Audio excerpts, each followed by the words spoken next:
Well, you should go see a doctor. No, I don't know what you're supposed to do. I feel like doctors. I've heard the concept. Doctors are the worst patients.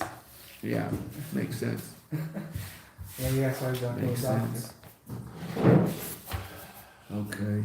If you work out, the spring training would have been up on the board. No, it started already, so it doesn't. They would have said if you started X amount of days ago, it would have said the season's starting X amount of days.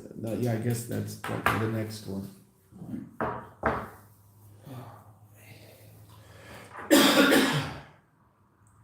Okay, so now we started the mimer on Thursday. I will go through the beginning because you guys weren't here, and happens to be this week's parsha. Today's Aliyah, but that's not why we're learning it. It just happens to be that. This is a mimer the Rebbe said in Tafshin Mem Aleph. It was edited in Tafshin Nun Beis. It's the last mimer the Rebbe edited. Right? Veata tetzave. So it's a very well-known mimer, a famous mimer, but the Rebbe edited, as you can see, Purim Katan Tafshin Nun Beis. And the Rebbe got sick 2 weeks later. So this was the last edited mimer. Again, it wasn't said in Tafshin Mem Beis. It was said in Tafshin Mem Aleph. It's based on a mimer of the Frierdiker Rebbe, a very, very famous mimer of the Frierdiker Rebbe, which comes up in his base, that the Frierdiker Rebbe said in Russia, Taf Reish Pei Zayin, 1927, Purim Katan, and was one of the reasons that that for bringing was certainly.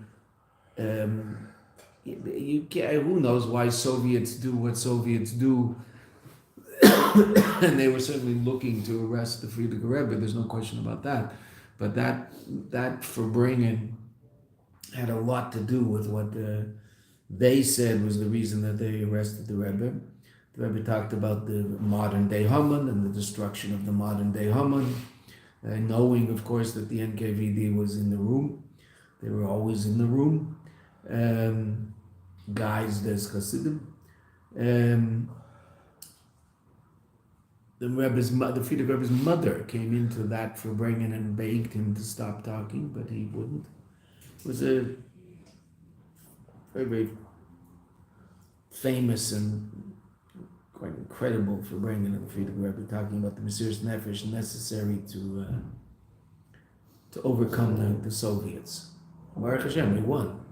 They're gone and we're still here. So the beginning of the mimer, though, that was a mimer that was shaykh to Purim. Now, some of the ideas, we said this on Thursday, some of the ideas that we're going to see in this mimer, you just learned in Kibul Yehudim, because the Frierdiker Rebbe's mimer is called Kibul Yehudim.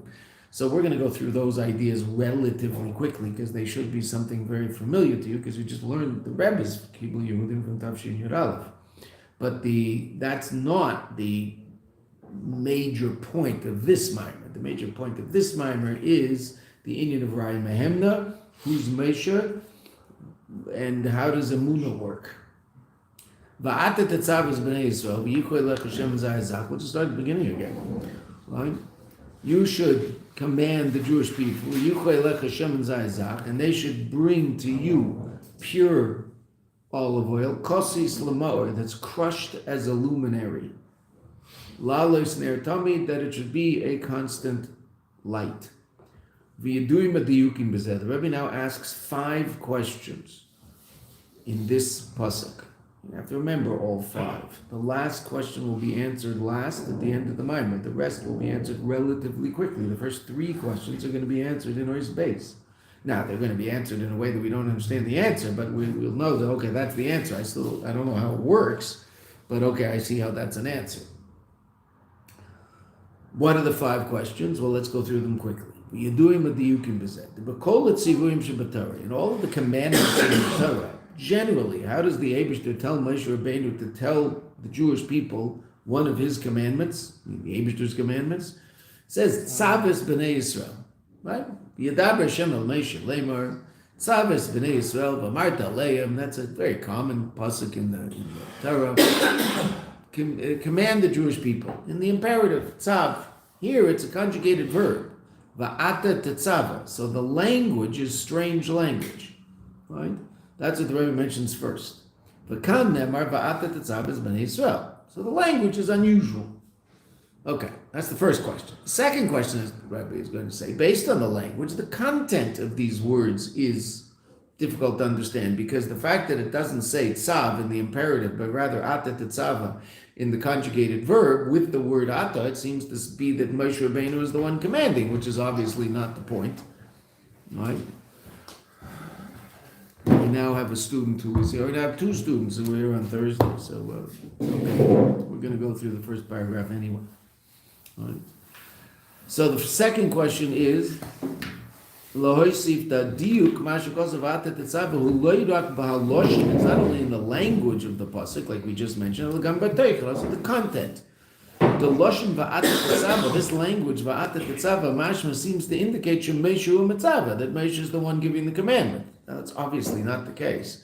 You have to understand. Moshe is simply the emissary, limsor, to give over Yisrael to the Jewish people is tzivui HaKadosh Baruch Hu, the commandment of HaKadosh Baruch Hu. So why does it say va'ata tetzave? So that's the first two questions. Why the unusual language? Usually it says tzaves b'nei Yisrael. And why this unusual language seems to indicate something that's very hard to understand, because it seems to emphasize that Moshe is the one who's commanding, and Moshe is not the one commanding. HaKadosh Baruch Hu is commanding. Now, three more questions in the next four lines. You also have to understand Moshe goes, they brought to you. Why are they bringing the oil to Moshe? Aaron lights the menorah. Why should they bring the oil to Moshe? All Moshe is going to take the oil and he's going to give it to Aaron. So just give it to Aaron. They know who Aaron is. Shiaviu Hashemen LaMoshe. They should bring them the oil to Moshe. Elecha. The lechura at first glance came in Shalos and Neder, since the lighting of the candles. Haisal Yidei Aaron, it was done by Aaron HaKohen. Lama Utzach Lavi Es Hashem and LaMoshe. So why do they bring the oil to Moshe? Question 3. Question 4. A language problem.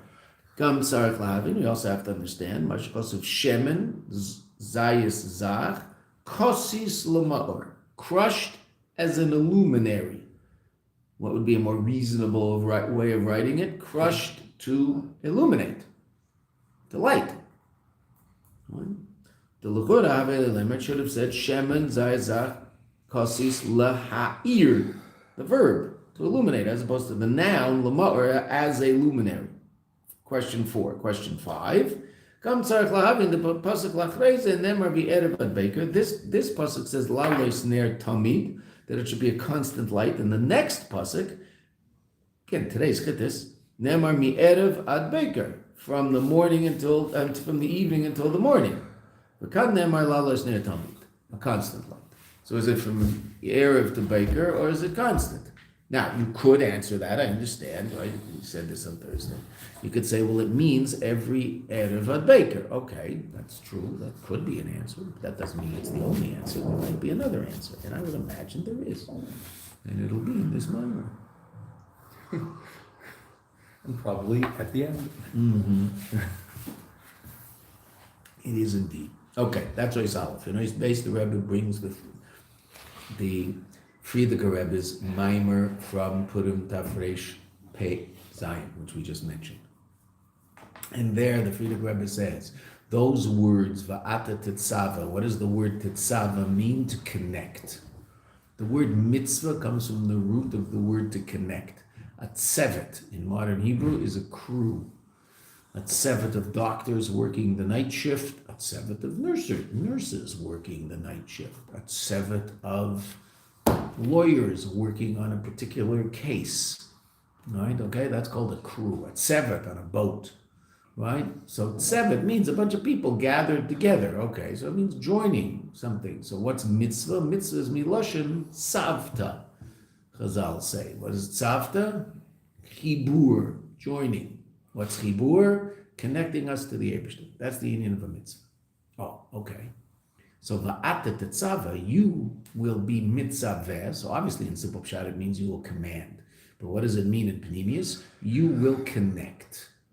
And what are you connecting? You're connecting the Jewish people to HaKadosh Baruch Hu. Right? So let's just look at those couple of lines and then we'll say the rest of Ois base outside and then we'll start Ois Gimel. We just did one line in Ois Gimel. Umavar Kveit Yismei Cham Yadmar, but Ma'amara Yadua is well-known mimer, Dibra Masu Kibul Yehudim, which is the source of the mimer that you learned with Mendel. Shenemar b'purim katan tafresh pei zayin. That tzivui, tetzave hu tzavta v'chibur, is the language of connection. V'zeu, and this is pshat in Veata tetzave. So now we're answering our first two questions. Veata tetzave es b'nei Yisrael. What does it mean that you will command the Jewish people? It means shemeshu hu mekasher u'mechaber. He's the one who connects and joins as b'nei Yisrael im Ein Sof. Kadosh Baruch, it joins the Jewish people with Kadosh Baruch. Now, of course, that has to be understood because every single Jew has a nefesh elokis, and that nefesh elokis is the way in which we're connected to the Eibishter. So, why do you need Moshe? Well, the question that's asked by many. Okay.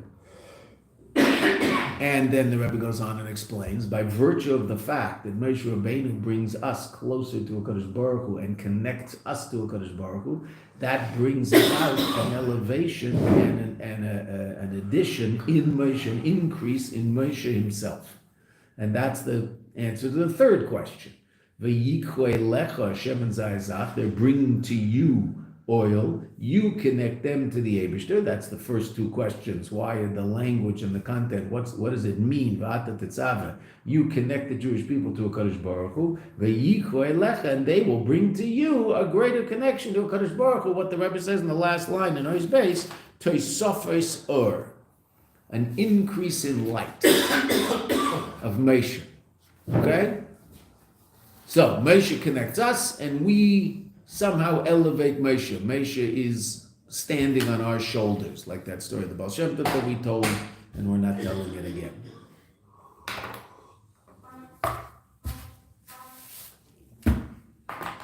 Okay, now obviously this is all embryonic. Now we want to understand this really. Okay, so that's what he's doing. Ulevar zeh, in order to explain this, makdim ba'mayno. Is he okay out there? Is he, are you okay? Yeah. Okay, so it's strong vodka first thing in the morning. I don't know what I don't know.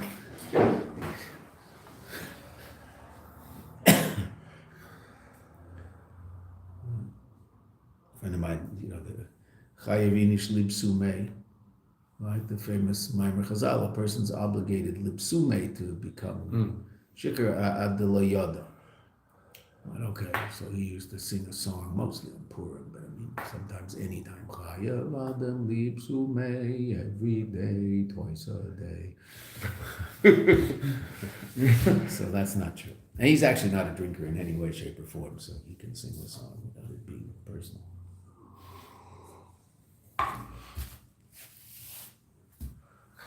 Okay. Levar zer magnim ba'maymer. Shemeshu Rabbeinu nikram ra mehemna.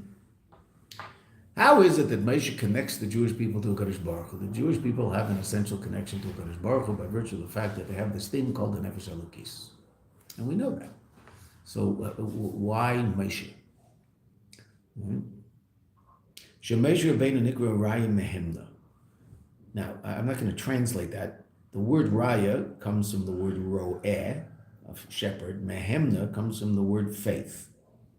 So exactly what it means, well, we'll see. There's two perushim. The shnei perushim is it. There's two different explanations of that idea of Moshe being Raya Mehemna. It's brought in the Zohar that Moshe is the Raya Mehemna. What is it? Shehu Roya Ne'eman, Shel Yisrael, that he is the faithful shepherd. So the word Mehemna, which comes from the root of Amunah, means Ne'eman, faithful. He's a faithful shepherd.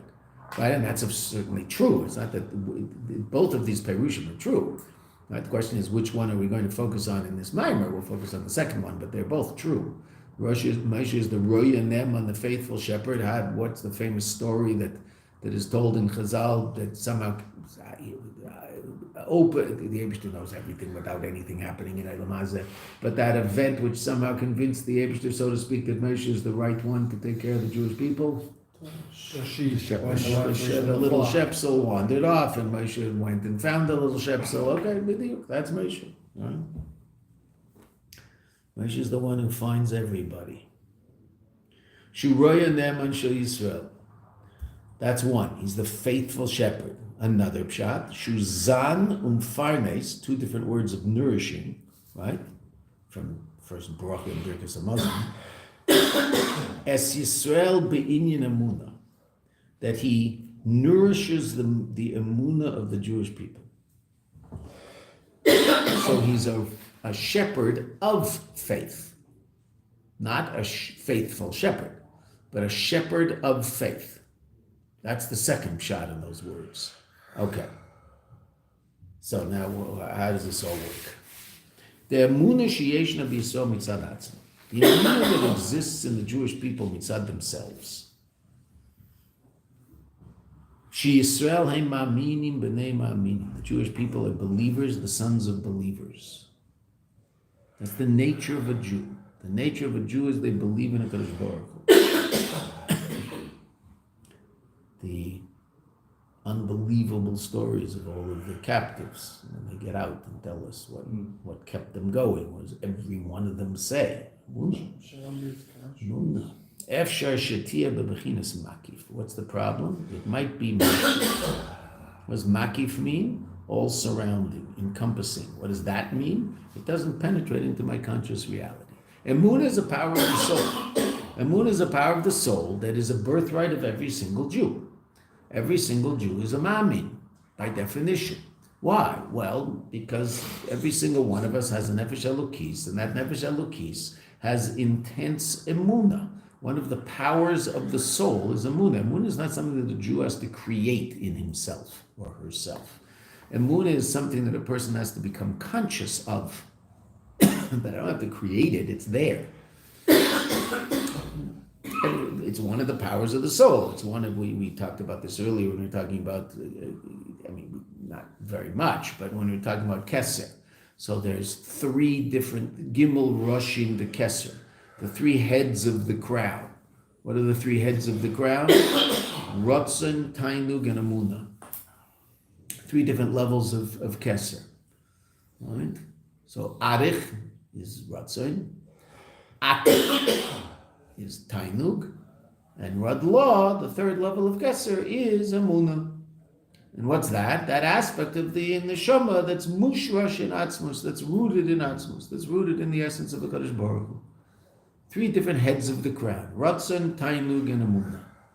Right? Okay, and they relate to three different levels of Keser that we describe as Arich Anpin, Atik Yemin, and Radlah, Reish Lo Yoda Yis Yoda. Is there a pen over there? So we'll write this on the board. Write it down.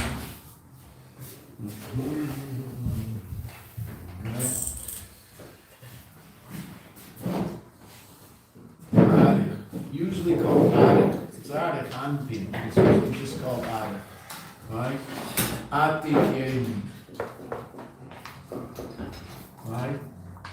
And Radlah. And to your left. To your left. On the board. We're on the board right now. On the board. The technology we have. Radlah. Reisha. Delay. Yada. Delay. Sometimes that's not there. Is Yada. The head Okay? does not The head that doesn't know and isn't known. Okay? Right? Atik Yemin, the ancient of days. Irrelevant what it means in English. Arich Anpin, the long countenance. As opposed to, what do we call the 6 meters? There. Zeir, Anpin, small countenance. So, right? Okay? This corresponds to Ratzon. This corresponds to Tainug. This corresponds to Emunah. Okay? Say that? Three different levels of Keser. This is called Keser. Pnimius a Keser, Pnimius Atik. Okay? Now, Radlah is basically the level of the essence of the soul that is rooted in the essence of the Kadosh Baruch Hu. And as I've mentioned to you a number of times, I once asked the Mashpia, what is it that it doesn't know? It doesn't know whether it's the Eibishter or the Neshama. What am I? What is it? Is it really? So it's the aspect of neshama that's completely abish. So it is actually God. So to speak. Yeah, I mean, whatever that means. Yeah. Right. Yeah. What are the three levels? You said Keser, Pneumius, Keser, and Panini Satik. And Panemius Atik. Each one above is the Panemius of the one below. Okay. Now, Arich, it's called Keser, but I mean it's just called Arich. Right? What's Arich? Arich is the source of Chochmah of Atzilus. It's that level in Keser that gives birth to Chochmah of Atzilus. Atik is ne'etak. What does the word ne'etak mean? To disconnect. To uprooted. Right? Yeah. It's completely transcendent. But law isn't talked about very much. In that sense. I mean, it's talked about in different ways. Okay? So every single Jew is a ma'amin. Why? Because we have this power of the soul called emunah. So then what do I need Moshe Rabbeinu for?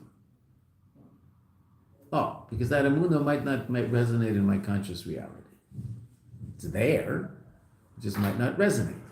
Every now and then we see an explosion of that emunah when Jews are put in certain situations where all of a sudden they attach to it in some conscious way. They act in accordance with it and do amazing things. Okay, that's true. Right? But there's also an Veata of trying to become conscious of that aspect of our being, of the true nature of who we are, that we're ma'aminim b'nei ma'aminim. And who is it that gives us access to that place? That's the job, so to speak, of Moshe Rabbeinu. How does he do that? Well, we'll see. She'Yisrael ma'aminim b'nei ma'aminim. But, efshar she'tiyeh bebechinas makif. It might be makif. It might be something that is somewhat super conscious, not part of my everyday conscious reality. Again, every now and then you see it opened up, but and that which Mesha nourishes the emunah of the Jewish people, it doesn't give them emunah. They don't need Moshe Rabbeinu to give them emunah. Every single yid has emunah. What's Moshe's part in this process? Hu she'emunah tiyeh b'pnimius. The emunah should be b'pnimius, meaning it should be part of the conscious reality of the Jew. V'zeh ma'ashikosa b'zeh, and this is what the Zohar says: Hahi emunah de le'ela, that emunah which is above, yitzan v'yisparnes mineh, they will be nourished by it, al yodcha, by you. And that's referring to Moshe, al yidei Moshe. Dezeh she'Moshe zan m'farnes es emunah, and that which Moshe nourishes emunah, hu shemamshich es b'pnimius. He brings it into pnimius. That means we become conscious of it. It becomes the driving force in our life. And Moshe is the one who helps us reach that place. How? Okay, so the Rebbe is going to explain in the Maimer. There'll be different levels of that explanation. Umamshich b'Maimer. Friedrich Rebbe. Right? Now this is, the Rebbe just quoted the Friedrich Rebbe. Right? Levar zeh makdim b'Maimer. Right? Because the first thing the Rebbe quoted from the Friedrich Rebbe's Maimer. Now this is very important because at a certain point in the Maimer, the Rebbe is going to talk about the order of things in the Friedrich Rebbe's Maimer. Right? The Rebbe is going to start being medayik in how the Friedrich Rebbe explained things. So even though not everybody here saw the whole second chapter, say that in the second chapter, the Rebbe quotes the Friedrich Rebbe saying two things. One is the Veata tetzave, means you connect the Jewish people to the Eibishter, which is what we're explaining now. Right? And that Moshe is elevated by virtue of that, which answers the third question. They bring something to you. Okay. But if you'll notice, Ulevarzer makdim b'maimer. The Rebbe then explains as follows. The Friedrich Rebbe explains the notion of Raya Mehemna. What's Raya Mehemna? That Moshe is the one that brings. He's the shepherd of faith. He brings emuna into Pnimius. Okay? The order of things is going to be important. The Rebbe is going to mention the order. Don't worry. Like when you're not going to have to figure it out yourself. Right? Umamshich b'maimer, and then the Friedrich Rebbe continues in that maimer after explaining Raya Mehemna. That which Moshe is Raya Mehemna, hakavana b'zeh, the intention in this, he is gam also lispashtusa de Moshe shebechol dar v'dar, is relevant to the expression of Moshe in every generation. Another Zohar, right, which is, I mean, this is not a political statement. I'm just, that Zohar is the Zohar that separates Chassidim from non-Chassidim. Meaning, Chassidim will relate to their Rebbe as the Moshe Rabbeinu of the generation, especially in Lubavitch, but other Chassidim have pushed to the wall. They don't talk about it as much. Right? But okay. Or they'll say there is one. Right? They might say the Lubavitcher Rebbe is okay, but they'll relate to the existence of such a person, right? Because the fact that there was a Moshe Rabbeinu once in history, and that Moshe Rabbeinu was clearly necessary to bring about everything that happens to the Jewish people, well, that's rather obvious. All you have to do is read the Torah. The question is that situation something that happens continually through Jewish history, or was that something that happened once, maybe twice? You include your shiur, as we talked about on Thursday. Okay. Or is that something that's shiur to every single generation? That every single generation has a Moshe. So that according to the Zohar, every single generation has a Moshe. He's using the Moshe b'chol dar v'dar. How did such a thing come about? According to the Rebbe, that there's such a reality called Moshe Rabbeinu in every generation. Well, the amazing sikha of the Rebbe, where the Rebbe explains shalach na biyad tishlach, where the Rebbe explains Moshe Rabbeinu saying to HaKadosh Baruch Hu, send the one you're going to send. Which means what? Send Mashiach. Why are you sending? Now, simple pshat is, why are you sending me to take the Jewish people out of Mitzrayim? I know I'm not going to take them into Eretz Yisrael and take them into Mashiach. So why don't you just send Mashiach now? That's the simple pshat in the pasuk. That's how Rashi learns it. Send the one that you will send. Shalach na biyad tishlach, the one that you will send. Right? The Rebbe explains that Al Pi Pnimius is Moshe Rabbeinu is asking that the Goyal Rishon, that the first Goyal, Moshe, should also be Goyal Achrein, should also be the last Goyal, the last Redeemer, meaning that Moshe should be Mashiach. And the Eibishter says yes, which is really quite astounding. That's the pshat in that whole story at the snare. Shalach na biyad tishlach. That's what Moshe is asking, which means that that's basically the source of the idea of Yispashtus of the Moshe Shebechol Dar V'Dar, that there's a Moshe in every generation. Why? Well, Moshe asked that he also be zeicher to bring the Jewish people into the Gula Mitis V'Shlema. We saw that in the Mitzvah, where the Rebbe explains that Mashiach is both Rav and Melech, both Rav Mitzad Moshe. Melech mitzad David.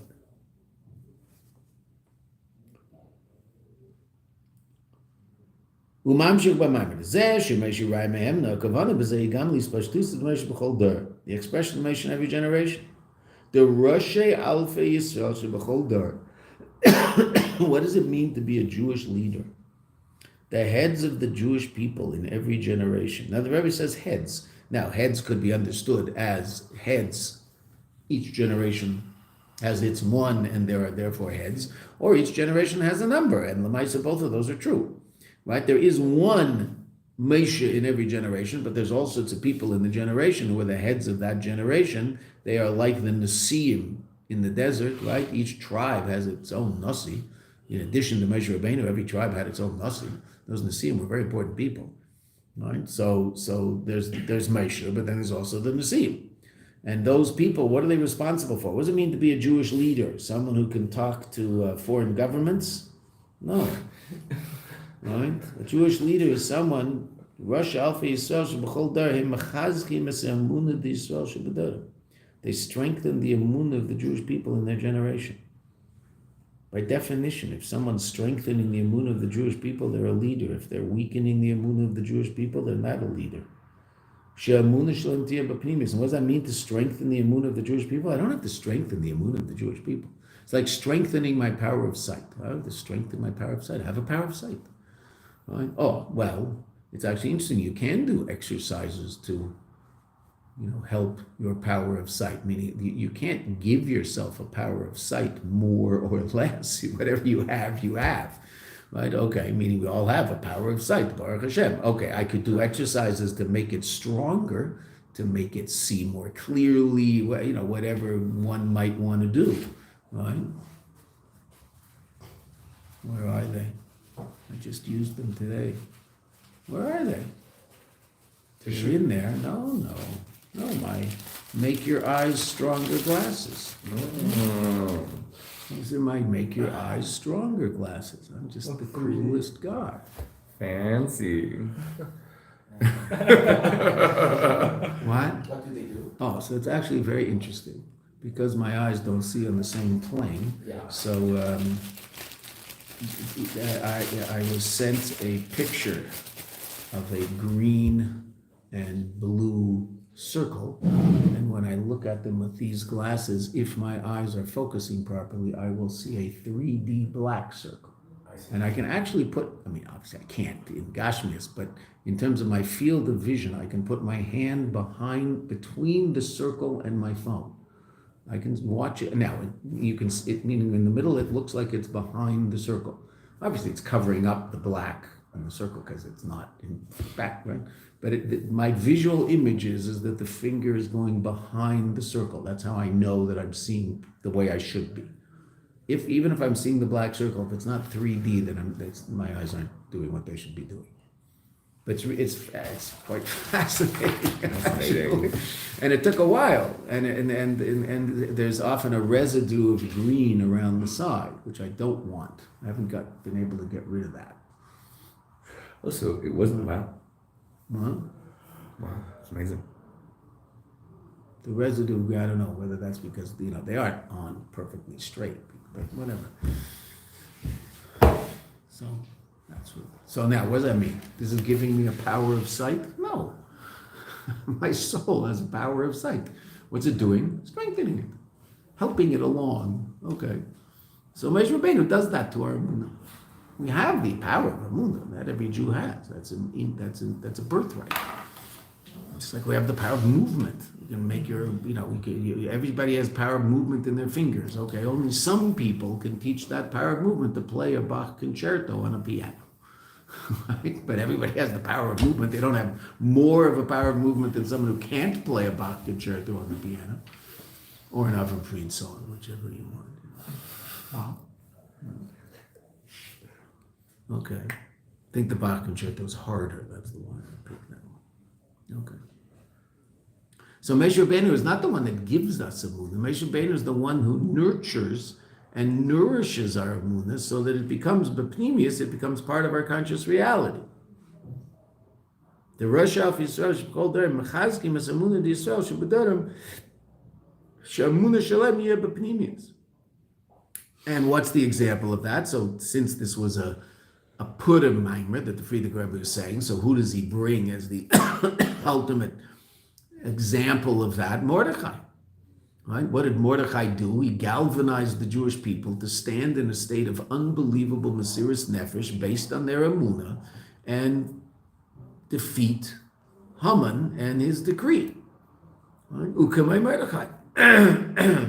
There was the expression of Moshe in his generation. There are certain generations where it's rather obvious who the leader of the generation was at that particular point. Now, interesting enough, who else was around at the time of Purim? What other people were around? Ezra and Nehemiah. Ezra and Nehemiah had already taken the Jews back to Eretz Yisrael. And Mordechai was part of the Anshe Knesset Gedolah, the men of the Great Assembly, right? Which is called Anshe Knesset Gdela. Okay, the Anshe Knesset Gdela, who basically, the Yiddishkeit that you and I know is mostly from them, meaning davening the way we daven and laning the way we lane. It's all from them. Okay, so the Anshe Knesset Gdela sort of, created the Yiddishkeit. I mean, created Yesh Mi'ayin. Obviously, it's all based on Yiddishkeit, but they ordered Yiddishkeit in the way that we do it now, right? And they were very, very great people. One of the members of the Anshe Knesset Gdela, the base din of Ezra, basically, was Mordechai. And Mordechai opted to stay behind in Gullus when everybody else went there to Israel, and was chastised for that by others. Serious people. Not like, in the newspapers. Serious people. And yet clearly he was right, because he saved the Jewish people. And he was clearly the one who was appointed by HaKadosh Baruch Hu to be the leader of the Jewish people at that particular point. And the decree of Haman affected the Yidden in Eretz Yisrael also, because we know it was shaykh to all Mea Esrim V'Sheva Medinas, right? We know that. Okay? Right, which I hope people are going to start dancing. I'm not going to be there at the end of davening today, so I hope someone starts dancing. The minhag in Mayanot is that we dance every day after davening for the whole month of Adar. So I hope that I have to teach at 9:30 online, so I will not be there. But usually I'm the one that walks up there and starts, and then they don't need me the second day because everybody gets the idea. But so you guys can do that. Okay, just start dancing. You know the tune? Usually also, honestly, I'm not going to get it together this year because of time. I print it out so the people who don't know how to read it, we make 4 copies on each side of the bima so they can walk around and read it while they're singing it. It takes a few days to figure out what the words are. So anyway, well, maybe that'll be tomorrow. I don't know what it'll be today. Is Ezra the same as the Sofer? Is that the same? Yeah. Okay. But the book of Ezra, right? Yeah. Rebuilt by a Sheni. After the story of Purim. Who? Well, there are those that say Esther's son. Who was the king of Persia. Right? Okay. Meaning it's not clear how it all worked out. But, Shahai is Pashtus Meisha B'chol Dar. K'maimer Mordechai B'der K'meisha B'der. What do Chazal say explicitly? The Medrash says, Mordechai B'dara K'meisha B'dara. Now it's very interesting. The Rebbe just told us not only in Pnimius Torah is there an idea of Hispashtusa the Meisha Choldar, even in Nigla. In Nigla Deraisa, Medrash, Esther Rabbah, there's a Medrash that says Mordechai in his generation was like Moshe in his generation. Now one could again say that, well, that was just an anomaly, or one could say that, no, that's an existential reality that exists in every generation, but it was very, very clear by Mordechai. Like we talked about on Thursday, in the generation of Rabbi Akiva, who was the Moshe of the generation? It's hard to say, right? I mean, there's sort of a lot of people, right? There's just so many people. And, generation of Rav and Abaya. Well, there was Rav and Abaya, and Rav Nachman. They were all around together, right? I mean, if you learned the Rambam, the beginning of the Rambam yesterday, so you went through all 40 generations of Moshe Rabbeinu down to Rav Ashi, and then back up. Who learned from who, and then, right? Rambam goes down from Moshe all the way down to Rav Ashi, and then from Rav Ashi all the way back up to Moshe Rabbeinu. Right? It's the first day of learning. We finished Rambam on Friday, so we started yesterday. We started learning Rambam again. So the Rebbe didn't give a day off in between. As soon as we finish, you start again. No holiday. So you see this. So it is interesting who's mentioned. Okay, so then you would assume that those are seemingly the most important people in that generation because they're the ones the Rambam mentions. Okay, but who knows? Mordechai b'derech K'meisha b'derech. Shegam bezman gezeres Haman. Also at the time of the gezerah of Haman, shelimud Torah, that the learning of Torah, the kiyum of mitzvahs, and the performing of mitzvahs, as then hayakasher im mesiras nefesh, was connected with tremendous self-sacrifice. He killed kihilos barabim. He got together groups of people in public, lechazek es emunasam shel Yisrael, to strengthen the emun of the Jewish people, b'havaya in HaKadosh Baruch Hu, v'lamed chazak, and to stand strong, B'limud HaTorah, in learning Torah v'kiyum mitzvahs. What did Mordechai do? What's one of the things Mordechai do? He got all the kids together. How many kids? 22,000. 22,000, I think, right? 22,000 kids, right? 22,000 kids. So now, okay, very nice. Sounds great. So let's put that in a slightly different perspective. Let's get 22,000 kids in the main soccer stadium in Tehran, Iran, and have them say 12 psukim through a loudspeaker. That's what Mordechai did. Right? Okay, very nice. You got 22,000 people together, 20,000 kids together in the middle of Soviet Russia. But I mean, for us, it's easier to say Tehran because they're still around. Soviet Russia is just a little speck on the history. Well, sort of. Right? I mean, Russians are still Russians, but they're not Soviets.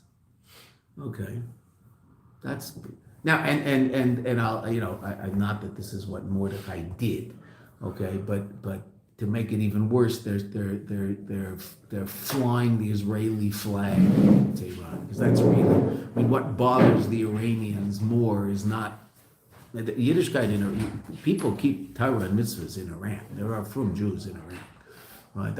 And they're not particularly bothered by that, and they let them do that. What bothers them is this thing called Zionism in Israel and all that stuff. Okay, so get 22,000 kids to do that. Now Mordechai wouldn't do that. Okay, Beseder, let's just fine.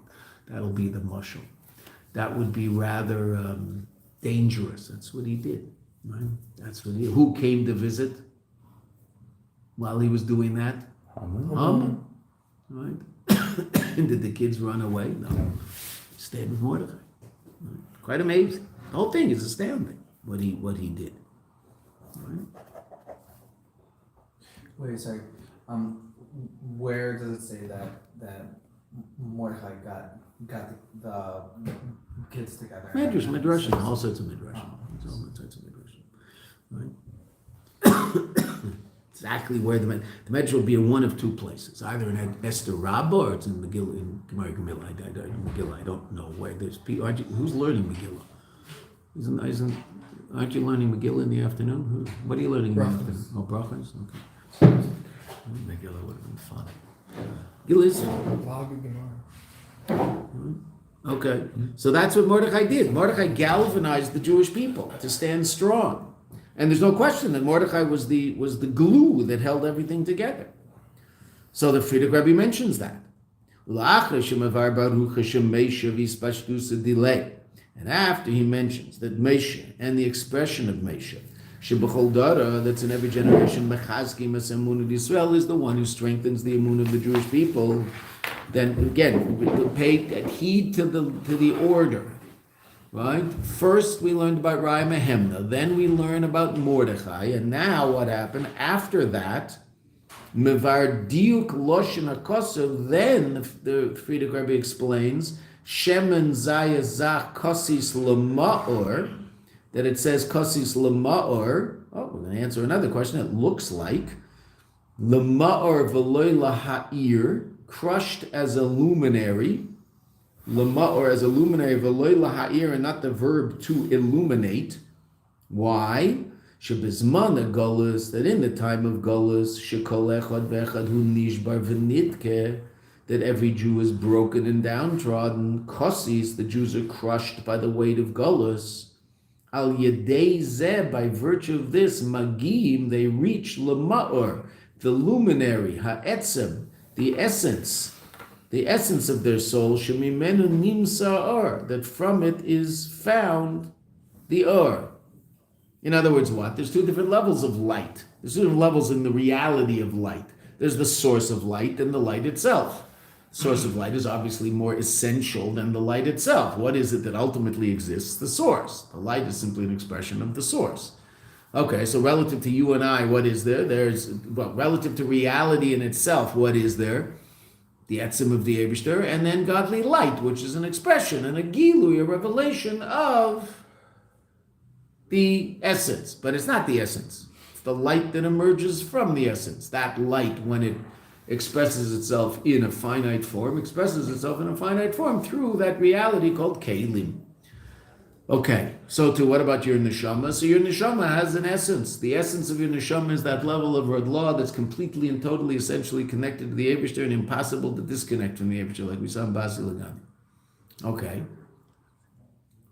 But then there's also the there's also the illumination of that etzim in the powers of the soul that clothe themselves in the body. That's the that emanates from the etzim. Okay, so what is it that Golus reveals? The crushedness of Golus, the kosis of Golus. What does it reveal? The ma'or, not not the revealed aspects of the soul, but the essence of the soul. And what's unique about the essence of the soul? It's impossible to disconnect from the Eibishter. And what does that therefore produce? Something you and I call Mesiras Nefesh, self-sacrifice. So we now answered 4 questions. Now, again, we don't understand the depth of the answers, but we've answered it all. Why does it say Kosis Lama'or? Because the crushedness of Golus brings about a revelation of Ma'or. Ma'or sheba neshama, not the of the neshama, the Ma'or of the neshama, the essence of the soul. That from it comes the light. The light emerges from that etzem. Oh, okay. So, 3 things. The Frierdiker Rebbe explained Raya Mehemna. Then he explained Mordechai. Right? Mordechai being the Ispashtus of Moshe in his generation. And then the Rebbe explains the Indian of Kosis Lamar. Right? Those are the 3 things that we just saw from the Frierdiker Rebbe. So now the Rebbe starts asking questions, because this is basically the beginning of our Rebbe's mind, right? When the Rebbe asked me, up until now, we've just said, we asked the questions in the first chapter, and then we brought the Frierdiker Rebbe in the second and third chapter, and the Frierdiker Rebbe answered 4 of those questions. Embryonically, we don't understand the answers completely, but we know what they are, right? Okay, don't know how it works. We want to know how it all works. But Tzarech Lahavin, we have to understand Hashaychus, the relevance, the Hapedish Bekosis Lamar, the relevance of the explanation of Kosis Lamar, which came last, right? At least in the order that the Rebbe brought it. Right? The relevance of the explanation of Kosis Lamar, Lahamavur Ba'maimer Lifnezeh, to that which is explained in the Maimer before this, Shemesha, that Moshe, and the expression of Moshe in every generation, which in Purim relates to Mordechai, Zan and Farnes as Amunish Pnimis, that they bring Amuni into Pnimis. What's the connection of the crushedness of Golus producing a revelation of Etzem and Neshama? What's the connection of that to Moshe nourishing the Amun of the Jewish people? Now, you might have an answer to that question. That's okay. But we don't have to answer the question. We want the Rebbe to answer. Right? The question's a question. Right? Okay. Means evidently something was lacking in our understanding of the idea of Moshe Moshe nourishing the Amun of the Jewish people, that we now understand more fully by understanding the idea of Kosis Lamar. Well, what is that exactly? What do I now understand more deeply that I didn't understand before? All right? Especially when Kosis Lamar, now I understand the history of the Jewish people includes a lot of Golus. Okay, but we weren't always in Golus. So what, Moshe's not Zan in front of his Emunah in those years when we weren't in Golus? Right? There were, hundreds and hundreds. I mean, the first it happens to be that we can remember this by virtue of a word that's a very important word in our Maimer. How long did the first temple last, and how long did the second temple last? Kosis, right? Lasted the first time. Right? Kosis is Chaf Taf Yud Taf, 420, 410. The second Beis HaMikdash was 420, the first Beis HaMikdash was 410. That word Katit, which is in our Maimer, right? How long did we light the menorah? Katit Shanim, 830 years. 420 in the second Beis HaMikdash, 410 in the first Beis HaMikdash. Second Beis HaMikdash was greater b'minyan and greater b'binyan. The binyan was bigger, the building was bigger, and the years it lasted was longer. Right? It lacked things. Right? There was no Arab. Kodesh HaKadoshim was empty. The second base of Mikdash. Kohen Gadol still went in every Yom Kippur. Okay. Say then.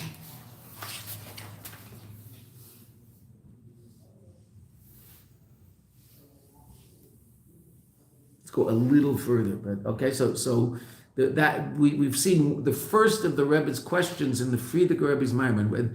What makes this Maimer difficult, just in the logistics of it, is you have to hold cup in the Rebbe's Maimer, same shot in the Frierdiker Rebbe's Maimer, and bothered by the order of the Frierdiker Rebbe's Maimer. I mean, that's what's going on in our Maimer. So you so to speak, you're learning two Maimerim at the same time, right? You just have to keep that, and you have to keep that what's called an hold cup. You have to hold your head. You keep your head aware of that. Okay, let's go a couple more lines. Vehine. Habir b'pasuk, the explanation of the pasuk of Veata tetzave, which is our pasuk.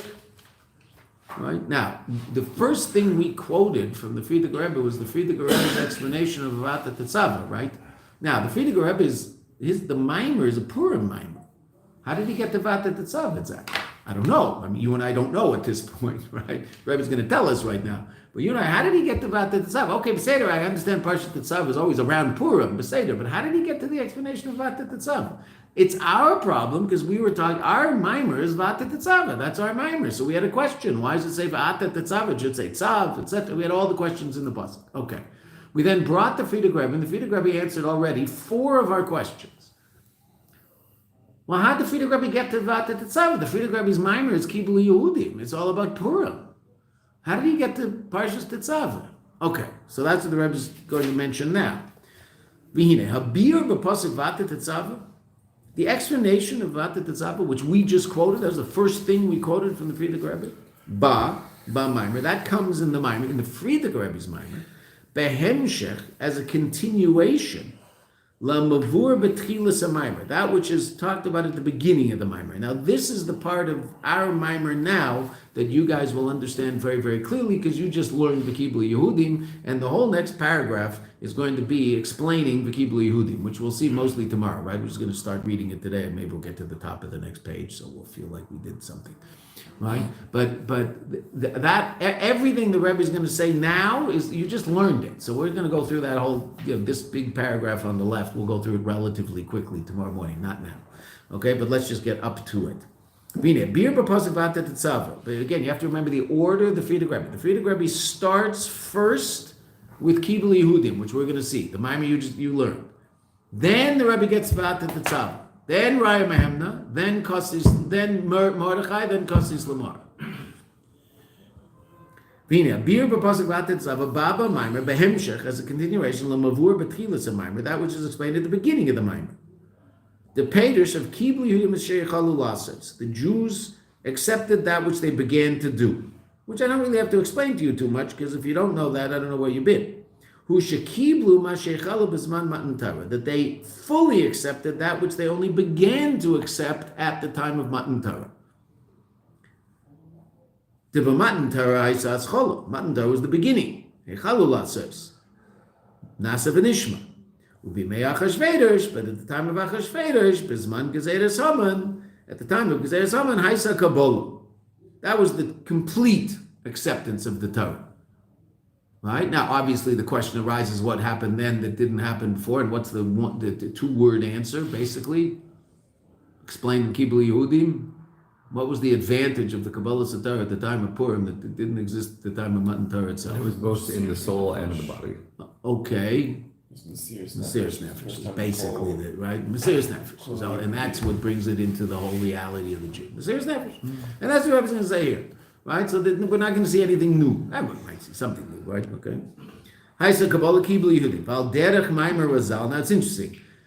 The Frierdiker Rebbe says it his way. Chazal say it a different way, but it's all the same. The Frierdiker Rebbe says it on the pasuk of Kibul Yehudim, right? Chazal say it on a different pasuk. Also in Perek Tes in the Megillah. Val derech Maimer Chazal, like the Maimer Chazal, ala pasuk kimu v'kiblu Yehudim. Very famous pasuk.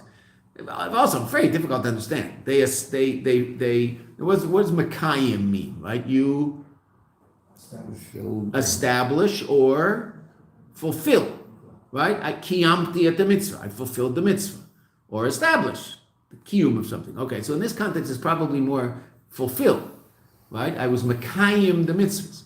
I was mekayim. They were mekayim, and they accepted. Now, obviously, that order is wrong, right?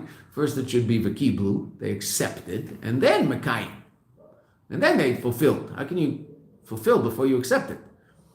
Oh, so why does it say kimu v'kiblu a Yehudim? Kimu masha kiblu kfar. They fulfilled that which they had already accepted. Same idea.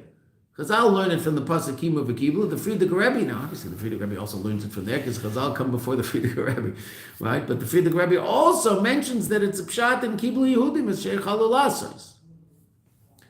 The zeshik dimu nasa l'nishma. I'm just going to finish this sentence. That which they preceded, first nasa, we will do, and only afterwards, l'nishma, we will understand, b'matan Torah, haisa raka kabolo. That was only the acceptance.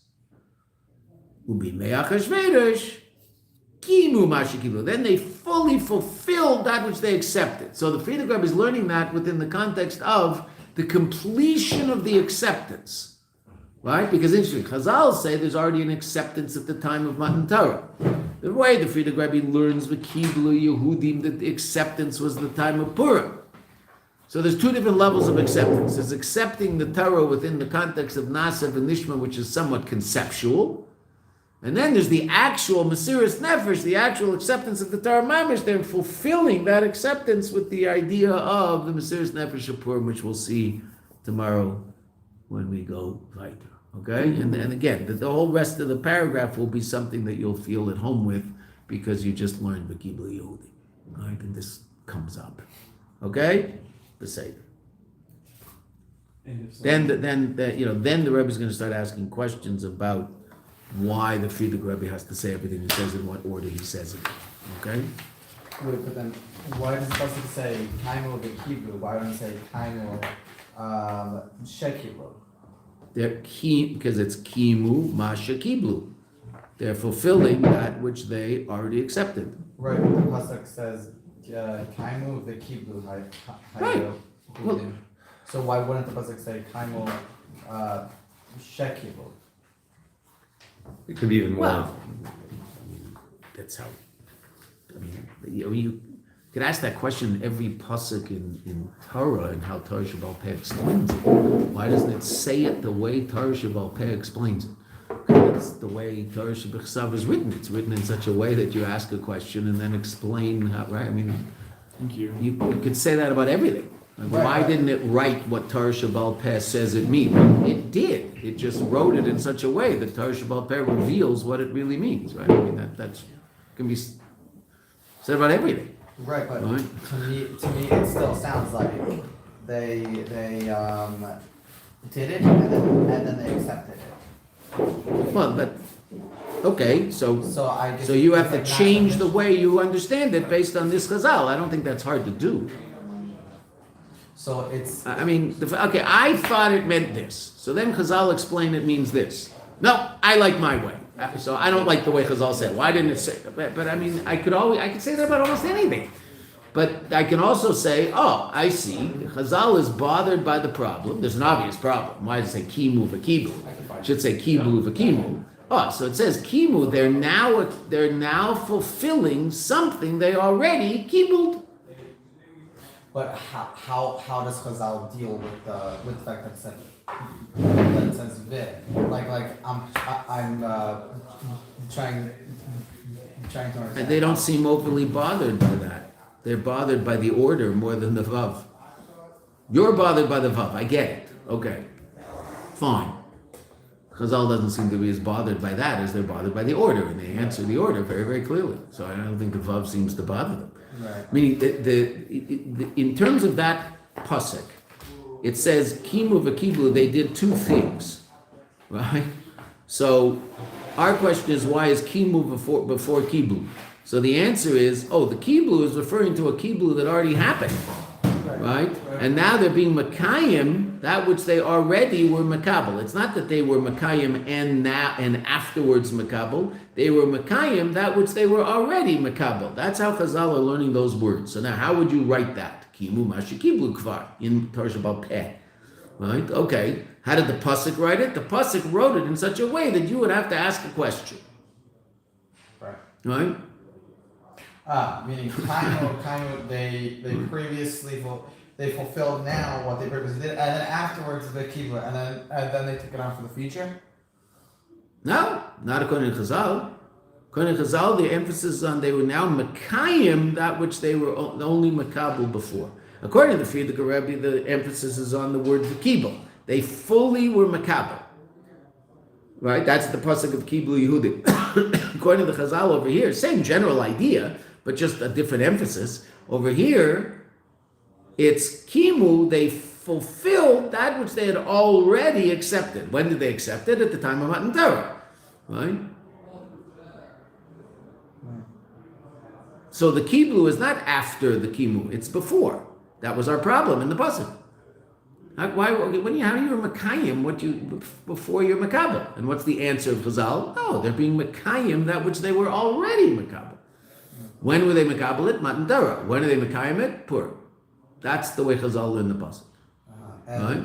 And you kind of want to read when you have a word and then you have the, and then you have another word that the second word comes before.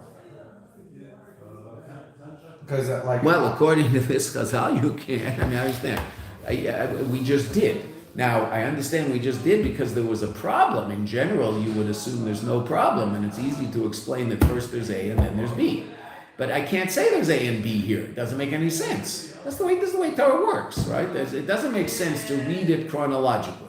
So therefore, how do I read it? Oh, so there might be 30 different ways of reading it. Okay, but the way that we're learning right now in this Chazal is that Kimu is relating to something I was already Makabel, which exactly was my problem. That was exactly what bothered me. I was saying, how can I be Makayim before I was Makabel?